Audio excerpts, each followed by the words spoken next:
I sat in the car, breathing a bit heavier than usual, staring out at the Dunkin Donuts, where I had parked.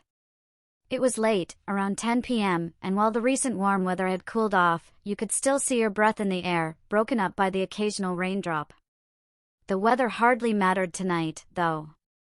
For the past 12 years, I'd been dressing in women's clothes, sharing this with many friends who offered nothing but support. Over the last couple of months, I'd even taken to going for evening walks fully dressed, even venturing to an ATM 3 weeks ago, though my hands shook the whole time. But tonight was different. I was meeting someone. I was anxious for a few reasons.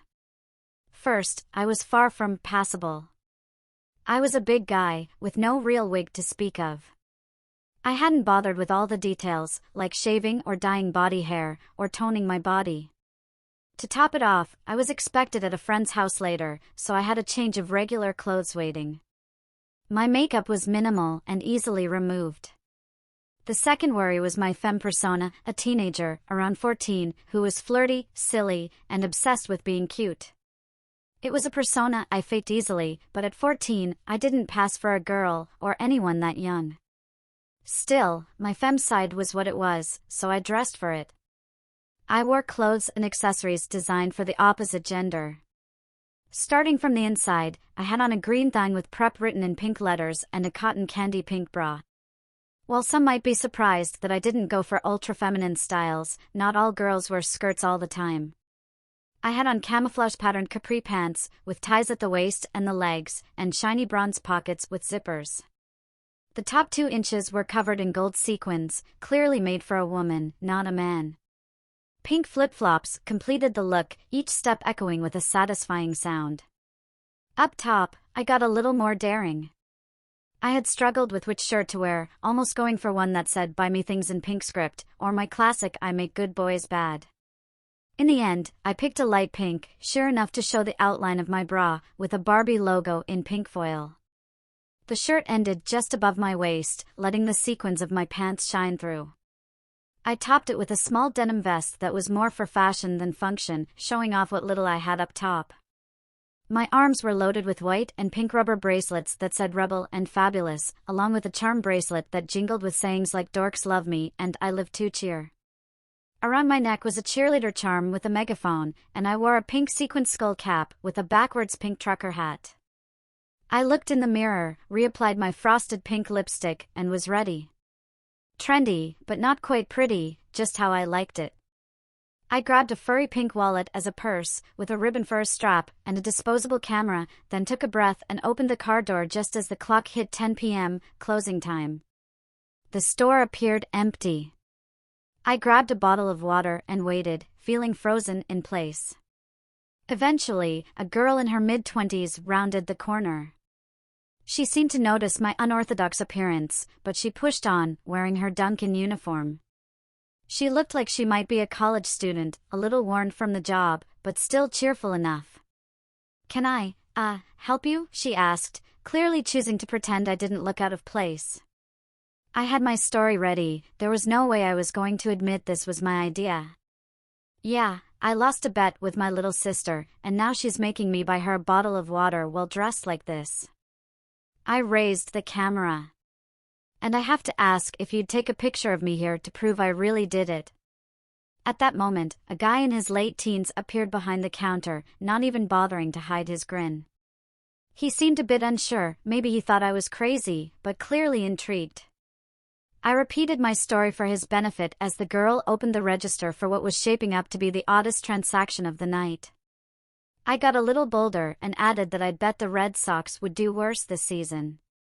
Considering I was 20 miles outside of Boston, I figured it would be interesting to mention I was a Yankees fan. I was getting exactly what I deserved. Sure enough, I received the water and change, which I stuffed back into my purse. Then, I raised the camera again and repeated that I needed a photo to prove I was there. I regretted not bringing my digital camera. The girl was ready, smiling widely now, but the guy jumped in. "Hold on. I don't know if we want to do a Yankees fan any favors." He had a playful gleam in his eye, and it was all in good fun, at my expense. "You're right," she said thoughtfully. Maybe we should just let him face what his sister's going to do to him. Naturally, I pretended to protest, though I was secretly delighted by the prolonged embarrassment.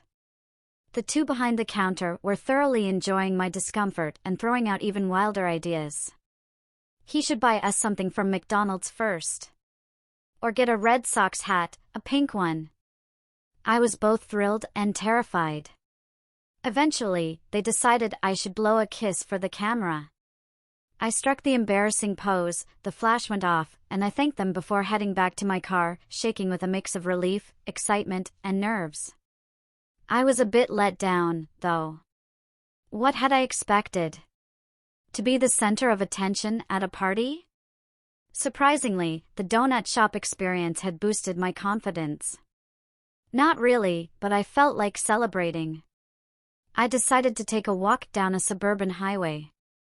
Most businesses were closed, but there was still traffic, being a Saturday night and near a college. The road was well lit. I parked about a third of a mile from a soda machine in front of a closed barber shop and, for fun, even grabbed some handcuffs. I slipped the key into my pocket and set off, a walking example of silly, helpless teen fashion. I walked along the side of the road, no sidewalks available. Cars passed, most drivers too focused on themselves to notice. One sports car, however, did not. To my embarrassment, the car turned around, slowed to take a second pass, and honked the horn. I froze, unable to move, as it drove away. Eventually, I calmed down and figured I would be more assertive next time he passed.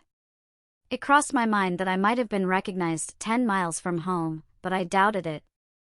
Who would know it was me? Unfortunately, we never found out. When I reached the soda machine, I wrestled with the change, finally got my soda, and started the awkward, yet triumphant, walk back with the can in my cuffed hands. I wondered, could people tell I was cuffed? I could get out of them easily enough. But what if a police car drove by? Once back, I enjoyed the well-deserved drink, then let my confidence deflate. I remasculinized myself and had a normal night. Odd, though, I remembered just a little while ago feeling thrilled wearing a gender-neutral bracelet from the women's department in public, convinced everyone could tell. Now, I was all dolled up like a teenage girl. The thrill only got stronger, but it took more to feel it.